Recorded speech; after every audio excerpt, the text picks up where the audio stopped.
Hi everyone, welcome to Cat's Corner. My name is Kat and I work at the Greater Vancouver Zoo, and today we're going to talk about animal movements.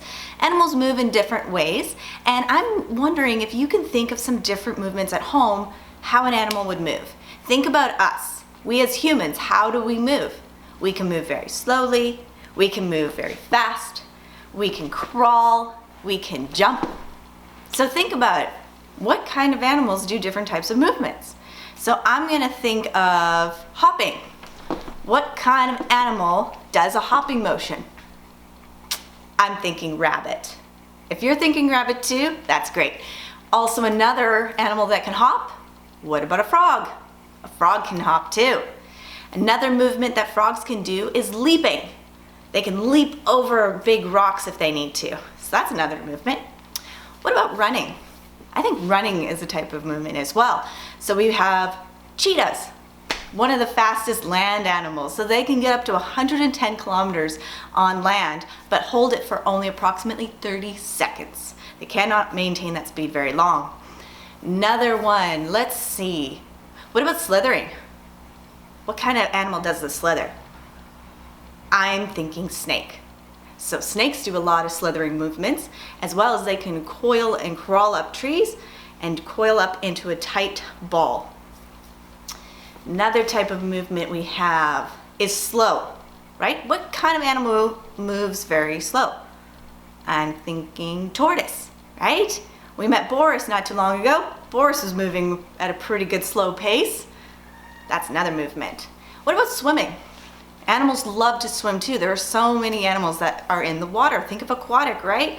We've got dolphins, we have turtles, got fish. So they do a type of movement as well in the water. Now we are gonna go outside soon and we're gonna introduce you to two reptiles. We're gonna introduce you to a green iguana and a common leopard gecko. But before we meet them, I do have some really cool artifacts to show you, and I want you to guess what animal shed this skin, okay? All right, everyone, so this is our first skin shed. Now take a good look at it. What type of animal shed this skin? Now, some of you may be yelling snake, but it's not from a snake, it's from our green iguana. Now, a lot of reptiles shed their skin and they remove their skin because it's dead. It's no different than our skin. When we have dry skin, you can see sometimes it flaking off. Same kind of thing. So snakes shed differently. They will shed mostly in one long piece if they don't break it when they're doing their movements. Whereas the green iguana here, he does it in pieces. So the big chunky pieces come off the green iguana. You can get a good look at the details as well. You can see his scales. And it's very rough. It's not as smooth as a snake's shed. Okay? Now let's look at another skin shed that I have here. This one is very delicate, so here we go. All right, this is really neat, guys. We have another skin shed. Can you guess what type of animal shed this skin?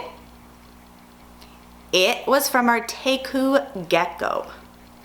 So we're not meeting the teku gecko today, we're meeting a common leopard gecko, but same concept, okay? They shed their skin, dead skin, and this is really neat, guys, because look at the details. You can see his little holes right here, because he had like little rigid scales. So you can see all the little bumps on his body. Really cool. Now the teku gecko is the one that can camouflage, okay? It's really quite interesting. Sometimes in his enclosure we can't find him. He'll blend in with the types of trees and plants we have in there. It's really cool. All right, and this skin shed is very smooth feeling. It's not as rough as the iguanas. Okay, and the final artifact I'd like to see, it's not a skin shed, but I thought it was quite interesting because we're going to talk about iguanas, is iguana eggs. So our iguana laid eggs a long time ago, and female iguanas can lay up to 20 to 70 eggs in one nest. That's a lot of baby iguanas. And don't worry, there are no babies in this. They are empty. We're just preserving the eggs in a type of liquid so that they don't rot. So that's really cool. All right, everyone. So that is some of our fun artifacts that we have to kind of get you into the mindset of reptiles, and our 2 reptiles that I'm going to bring out, and we're going to see how they move, and if they don't move, well, we could imagine how these guys are going to move in the wild. And I'll see you out there. Hi everyone, so now we are outside in the Greater Vancouver Zoo's area. Behind me here we do have our nice playground. So we're more in the front of the Greater Vancouver Zoo's area. And we are joining Kiwi today, enjoying the nice sun.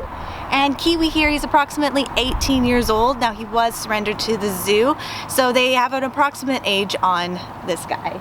Now he is a nice green iguana. A lot of iguanas have temperaments of aggression, but working with Kiwi here, he has a nice personality. And his favorite type of food here I have holding, just like our tortoise, is dandelions. So let's see if he would like a nice little dandelion. You just present it nice and slow to his face. Nope. Doesn't seem. Leave it there long enough, you'll eat it. Oh, maybe? Do you want it? Let's see. There we go. Oh, yeah. Takes a bit, guys. It's a big one. It's a big one. There you go. So nice and gently giving him a nice little treat for being outside and being a good guy. So we talked about animal movements, so how animals move. Our green iguana here, if you can see, he has these long claws. So it helps to grab onto any tree branch or perch that he's sitting on here. And out in the wild, they can also run really fast. And that's why we're keeping a good eye on Kiwi here, because if he runs it down, we can't catch him because they can get really fast. They also have the ability of swimming, so it's quite exciting. If they see any predator, they can leap off the trees and go right into the water and swim away. So that's an also good movement for our iguanas here. They can also swing their tail back and forth, so you gotta watch out because they can whip you. And if they ever do get caught by a predator, and it's mostly at the tail, they can drop their tail and get away really fast. But the tail does grow back eventually. It's quite an amazing ability that they have.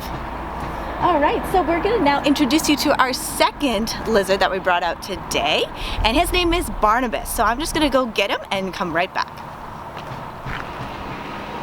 All right, everyone, so I'd like to introduce you to our little common leopard gecko. This is Barnabus. Get a good shot of him here. Look at his tail. Now you have to be very careful when you're working with leopard geckos. If you do startle them or make them feel scared, they can drop their tail in defense, just like what we were talking about with Kiwi here. So they store a lot of fat in their tail, and they will wiggle sometimes, flip their tail back and forth to kind of distract a predator if they are nearby. And the predator will think that's the iguana right there, grab onto their tail, he will release it and get away fast. They can also grow their tail back too. So we want to be very careful and calm when we're working with these guys. Now, they move just kind of like what he's doing now, just back and forth. They don't have sticky feet. So the common gecko does not have the sticky pads on his feet like the crested gecko or a taco gecko would. So they do have little tiny claws, if you can kind of see that. Ooh, just watching him here. And these guys, not like other geckos, they have eyelids as well. So you he's actually showing you a lot of the way he moves, so that's pretty cool. Just be very careful with him. Getting a good shot of that. Now these guys do like to hide a lot. They'll be underneath rocks, or they'll like go into burrows just to hide away from predators too. They also use their coloring here to camouflage. Really cool ability. All right, everyone, so I'm gonna put Barnabus back here, and I'll quickly tell you though how old he is. He's approximately 16 years old as well. He was donated to the zoo as somebody's pet. So you wanna make sure when you're getting these types of reptiles to know what you're doing with them, because they require a lot of care and attention. All right, everyone, so we're gonna say goodbye to Barnabus, and then I'll see you back here with Kiwi in just a second. All right, everyone, so that's it for Cat's Corner. Thank you for coming on another adventure with me today. And Kiwi is gonna have some more tasty dandelions, and we look forward to seeing you back another day.